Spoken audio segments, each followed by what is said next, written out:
السلام عليكم ورحمة الله وبركاته. ازيكم عاملين ايه؟ لو مهتم بجديد ومفيد في عالم التطبيقات اشترك في القناة وفعل زر الجرس عشان يوصلك كل ما هو جديد ومفيد في عالم التطبيقات. في القناة عندي اقدر اعرفك التطبيقات الحديثة اللي بتسهل عليك حياتك اليومية والتطبيقات الفيك وكمان التطبيقات الهاكر. النهاردة ان شاء الله مع شرح تطبيق جديد هو اسمه تطبيق فاميو.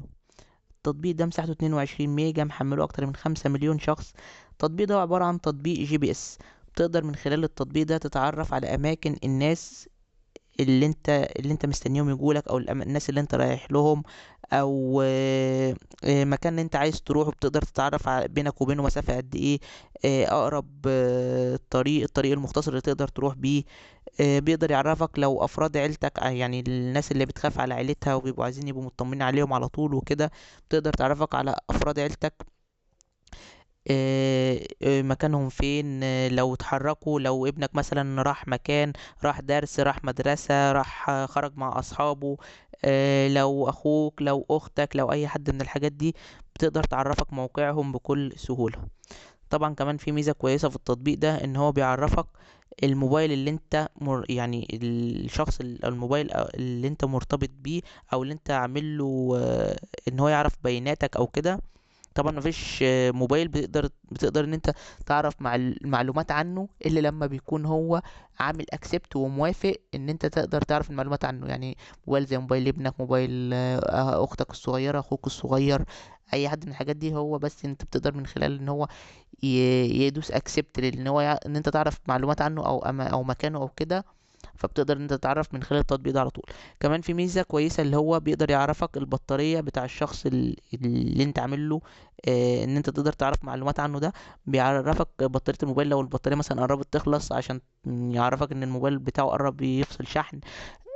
فلو فصل مش هتقدر تتصل بيه لما تلاقي تليفونه، او لو لقيت تليفونه مقفول بيقدر يعرفك ان تليفونه كان خلص شحن او كده. فدي ميزة طبعا كويسة جدا، عشان بالنسبة للناس اللي بتيجي تتصل بحد او تعمل تتبع لحد او كده، ويلاقي تليفونه مقفول فبيقلق زيادة او كده.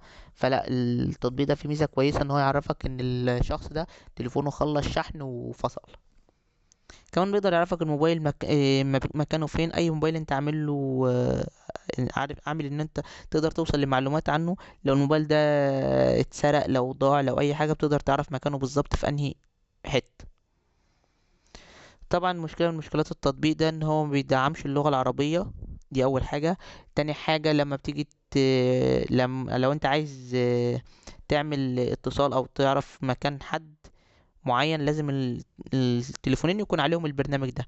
دي حاجة علشان تقدر ان انت تتعرف على اماكن الاشخاص اللي انت عامل لهم يعرفوا مكانك وتعرف مكانهم.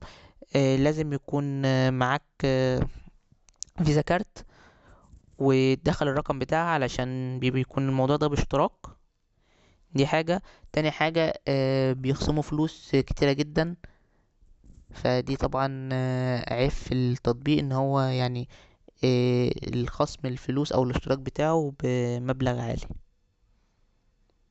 بس كده، ده يعتبر ابسط شرح للتطبيق. لو عجبك شرح التطبيق يا ريت تدوس لايك للفيديو. لو عايز شرح التطبيق معين يا ريت تسيب لي في الكومنت. لو شفت ميزه او عيب للتطبيق في اي تحديث من التحديثات القادمه غير اللي احنا قلناها، اكتبها في تعليقات الفيديو وساعد غيرك. كلنا نساعد بعض، نفيد بعض ونستفيد من بعض. وشكرا، سلام عليكم.